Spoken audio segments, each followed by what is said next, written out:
हाँ तो बोलता है कि जब क्रिश्चियन स्कूल पर बच्चों को पढ़ाई नहीं जाता, हिंदू बच्चों को, सिखों बच्चों को पढ़ाई नहीं जाता। जब क्रिश्चियन की हॉस्पिटल होती है वहां पर उनके हिंदू लोगों की इलाज नहीं होती, सिख लोगों की इलाज नहीं होती, जो कि सरासर झूठ है। हाँ तब इनको सोचो, जब ये वर्ड बोल रहा है तब पिछले समय पर वो ये बात कभी बोलते हैं, जब स्कूल में लोगों को एडमिशन करते हैं तब क्या बोलते हैं, बोलते कि स्कूल में फ्री एडमिशन करके लोगों की परिवर्तन कर दिया। ये बोलते हैं। जब फिर बोलता है कि जब उनको हॉस्पिटल में डाल दिया फ्री में इलाज के पूरा धर्म परिवर्तन कर दिया, यानी करो तो भी प्रॉब्लम, ना करो तो भी प्रॉब्लम। फिर बोलेंगे क्रिश्चियन पर धर्म बदलते लोग पैसे देकर बदलते हैं। जब आपको पता होगा कुछ चर्च पैसे लेते हैं, कुर्बानी के पैसे लेते हैं, कॉन्वेंट के पैसे लेते हैं, तब बोलते हैं वो चर्च में पैसे लेते हैं। पहले बोलते हैं चर्च पैसा देता है, फिर जब चर्च पैसा लेता है तो भी प्रॉब्लम है, फिर पैसा जब चर्च लेता है तो भी प्रॉब्लम है, जब देते हैं तो भी प्रॉब्लम है। तो इसका मतलब वो मनुष्य क्या इंडायरेक्टली बोल रहा है, वो व्यक्ति इंडायरेक्ट कोई परमेश्वर की साम्राज्य को नहीं रोक सकता, तो फैन रोकेगा। चाहे जितने चाहे जितने तलवार लाओगी, लेकिन ये जानो कि परमेश्वर के बारे में एक वर्ड जान के रखना कि बहुत सारे लोग बोलते हैं कि यीशु मसीह जो है हमें झुकना चाहिए, लेकिन एक समय आता है जब परमेश्वर बोलता है कि अभी झुकना नहीं, अभी उड़ा दो। कंट्री से कोई आया होगा, वो आके वही वर्ड तो बोलेगा आपके सामने, तो बोलेगा ये नहीं बोल सकता, ये तो पुलिसनेस वाली काम है, ये बेवकूफी वाला काम है कि नहीं है। तो हम वर्ड तो इस्तेमाल कर सकते हैं, शब्द कुछ भी हो, कोई मतलब नहीं है कि जो शब्द वो इस्तेमाल कर रहा है, वो शब्द वो किस चीज के लिए इस्तेमाल कर रहा है। हालेलुया। वो कौन सी विषय के लिए इस्तेमाल कर रहा है, तब उस वर्ड को आप बता सकते हो कि ये क्रूसेड जो वर्ड है वो राइट है। क्यों वो राइट है? क्योंकि उस व्यक्ति ने जब क्रूसेड के वर्ड को इस्तेमाल किया तो उस चर्च की, यानी उस चर्च की सेवा के लिए उसने इस्तेमाल किया। मैन, और जब उसने उस चर्च की सेवा के लिए इस्तेमाल किया, कोई बोलता है कि क्रूसेड का मतलब धर्म युद्ध है, क्या जब उसने इस वर्ड को इस्तेमाल किया युद्ध हो गया? युद्ध हो गया, लड़ाई हो गया, फाइटिंग हो गई? नहीं हुआ। तो इसका मतलब यह है कि वो वर्ड गलत नहीं है, जो व्यक्ति उसको समझ रहा है वो आत्मिक नहीं है। समझ में आ रही कि नहीं? जो व्यक्ति उसको समझ रहा है वो जगत में समझ रहा है, वो इसीलिए समझ रहा है कि उसकी मेन जो टारगेट होगी वो क्रिश्चियनिटी होगी। कितने मेरे बात को समझ रहे हो? लेकिन विदाउट स्पिरिट आप इसको कभी प्रूव नहीं कर पाओगे। हालेलुया। विदाउट स्पिरिट आप कभी इस वर्ड को प्रूव नहीं कर पाओगे। बहुत सारे ऐसे लैंग्वेजेस है जो अदर लैंग्वेज में जाएगी, इंग्लिश में जाएगी गाली होगी, मराठी, केरल के ऐसे बहुत सारे लैंग्वेज है जो जब हिंदी में कन्वर्ट होगा वो गाली होगा, जो हिंदी में कन्वर्ट हो जाएगा वो गाली हो जाएगा। तब आप बोलोगे कि यार ये तो गाली है, लेकिन आप नहीं जानोगे उस समय पर कि ये जो वर्ड है वो इस कंट्री के लिए, इसी सिटी के लिए, इसी स्टेट के लिए गाली है, लेकिन उस सिटी के लिए तारीफ हो, लव है। जब वर्ड हमने लिखा, जब वो चीजें हमने लिखा, उसको देखो वर्ड लिखने के बाद उधर हुआ किया, झगड़ा हो गया, धर्मयुद्ध हो गया, कुछ नहीं हुआ। लोग आए, पवित्रताई के बारे में जाने, परमेश्वर के वचन को फॉलो किए, अच्छे चीजों को फॉलो किए, परमेश्वर को जाने, यीशु मसीह को फॉलो किए और गए। वर्ड समझोगे क्यों क्रूसेड को क्रूसेड कहा जाता है? क्यों क्रूसेड के समय पर? क्योंकि जब तक आपके अंदर आत्मिक ज्ञान नहीं होगी तब आप उसको समझ नहीं पाओगे। अगर वो व्यक्ति सच में न्याय वाला होता, अगर किसी के अंदर बुद्धि होती परमेश्वर की ओर से, वो इस विषय को समझ लेता कि वो व्यक्ति अगर परमेश्वर की बातों को, अगर उसको सच में प्रॉब्लम्स होती इस वर्ड के लिए, तो सबसे पहले वो उस वर्ड को बोलता, इसी शब्द को, हालेलुया, इसी शब्द की लड़ता। लेकिन जैसे जैसे समय चली जा रही है, फिर वो क्या बोलता है? फिर वो व्यक्ति ऐसे बोलता है कि नहीं, क्रिश्चियनिटी में खाली क्रिश्चियन लोगों की इलाज की जाती है। फिर वो बोलता है कि नहीं, जब हॉस्पिटल में क्रिश्चियन लोगों की इलाज की जाती है। फिर वो बोलता है कि जब स्कूल होते वहां पर खाली क्रिश्चियन लोग ही पढ़ते हैं। तो इसका मतलब है उसकी टारगेट जो है, ये वर्ड नहीं था, इसकी टारगेट जो है प्री क्रिश्चियन समाज थी। वो क्रिश्चियनिटी को डाउन करने के लिए चाहता है, और वो बोलता है कि मैं अपने पंजाब पर मैं इस चीजों को होने नहीं दूंगा, मैं धर्म युद्ध करने नहीं दूंगा, लेकिन वो खुद यहाँ पर रहता ही नहीं है। हालेलुया। वो व्यक्ति खुद इधर रहता ही नहीं है। वो व्यक्ति खुद इधर रहता नहीं है, क्योंकि अगर कोई व्यक्ति को अपना देश प्यारा नहीं है, वो जाके बाहर की कंट्री में रहता है, अपनी देश छोड़ के वो जा चुका है, उधर का वो अगर तैयार हो सके, इंसान कैसा होगा? समझ रहे नहीं? तो उसका टारगेट होता है, ये वर्ड नहीं है कि वर्ड उसका टारगेट है, उसका टारगेट होता है क्रिश्चियनिटी, जो लोग आज उसको समझ नहीं पा रहे। नहीं तो इन बातों को क्यों बोलता, इन बातों क्यों बोलता? उसको तो लड़ाई था वर्ड में, फिर घूम फिर के पूरे क्रिश्चियनिटी के ऊपर आ गया। तो उसका बात कहां पर है? क्रिश्चियनिटी के ऊपर है। वो बोलता है कि जब स्कूल जब क्रिश्चियन स्कूल पर बच्चों को पढ़ाई नहीं जाता, कौन सी हिंदू बच्चों को, सिखों बच्चों को पढ़ाई नहीं जाता।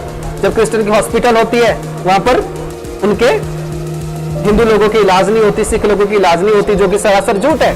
हाँ, तब इनको सोचो, जब ये वर्ड बोल रहा है तब वो पिछले समय पर वो ये बात को भी बोलते हैं, जब स्कूल में लोगों को एडमिशन करते हैं तब क्या बोलते हैं ये?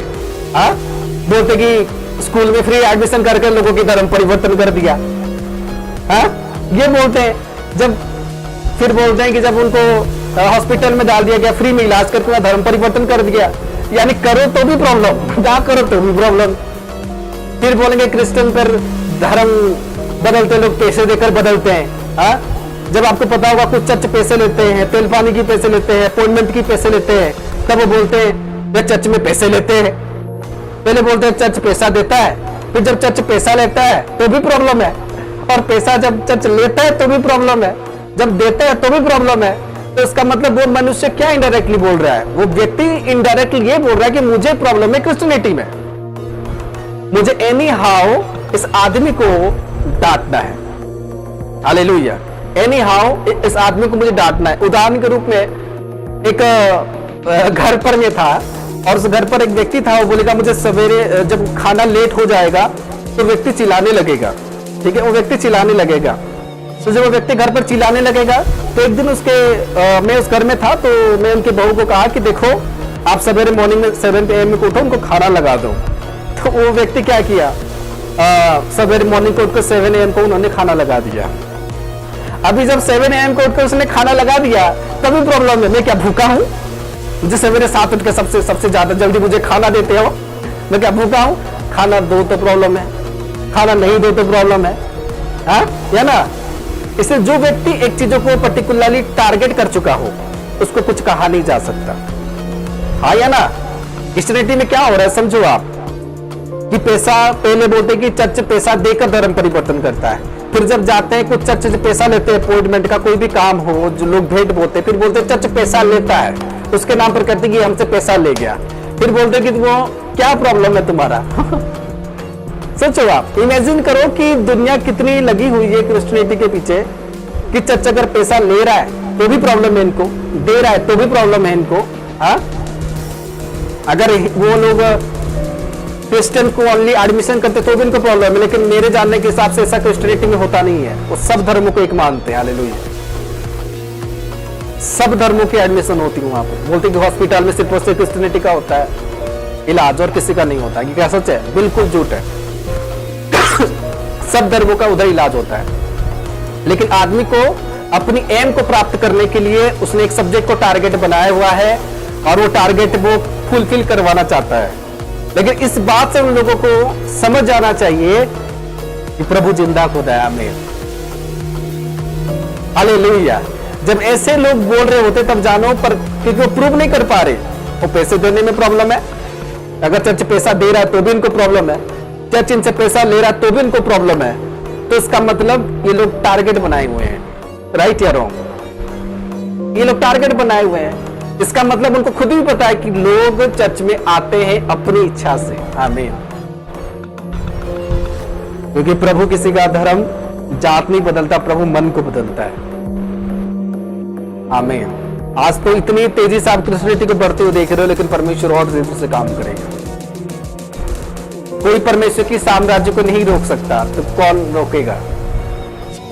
चाहे जितने तलवार लाओगे, लेकिन ये जानो कि परमेश्वर के बारे में एक वर्ड जान के रखना, कि बहुत सारे लोग बोलते हैं कि यीशु मसीह जो है हमें झुकना चाहिए, लेकिन एक समय आता है जब परमेश्वर बोलता है कि अभी झुकना नहीं, अभी उड़ा दो। हालेलुया। लाखों में सेनाएं आ रहे थे मूसा के पीछे, सारे को परमेश्वर ने दफन कर दिया पानी के अंदर। हाँ या ना? इजराइल के पीछे आज तक कोई नहीं लग पा रहा, क्योंकि परमेश्वर उनके साथ है। हालेलुया। इसे जब परमेश्वर का भी समय आता है, परमेश्वर ऐसे न्याय करता है लोगों का, ऐसे बैंड बजाता है लोगों का, जो लोग आज प्रभु के पीछे लगे हुए होते हैं और सोचते हैं कि प्रभु कुछ नहीं कर सकता, कि क्रिश्चियनिटी बहुत शांत है, लेकिन जब वो एक रूप धारण करता है तब उसे कोई तोड़ नहीं सकता। तब लोग उड़ते हुए जाते हैं, क्योंकि वो प्रभु के लोग होते हैं। इसलिए आज प्रभु के साम्राज्य को रोकने के लिए बहुत सारे लोग बहुत सी बात बोलते हैं, लेकिन अगर आपके अंदर आत्मा नहीं होगा, आप उन बातों को कभी अंडरस्टैंड नहीं कर सकते, आप उन चीजों को कभी समझ नहीं सकते। हाँ या ना, कभी इसको समझ नहीं सकते। आज सेम हो रहा है। इसलिए जब भी कभी आपको ये वर्ड बोले, क्या है बोलो, चर्च पैसा देता है, बोलते कि कितना पैसा लिया है तूने अपने धर्म को परिवर्तन करने के लिए, तब ये बोलना कि जब पैसा चर्च देता है तब भी तुम्हें प्रॉब्लम है, जब हम लोग चर्च को पैसा देते तब भी तुम्हें प्रॉब्लम है। तुम बोलना क्या चाहते हो? हाँ? तुम बोलना क्या चाहते हो? इसका मतलब क्लियर है कि लोग प्रभु के पास आ रहे छुटकारे को लेने के लिए, और प्रभु काम कर रहे हैं। आमीन।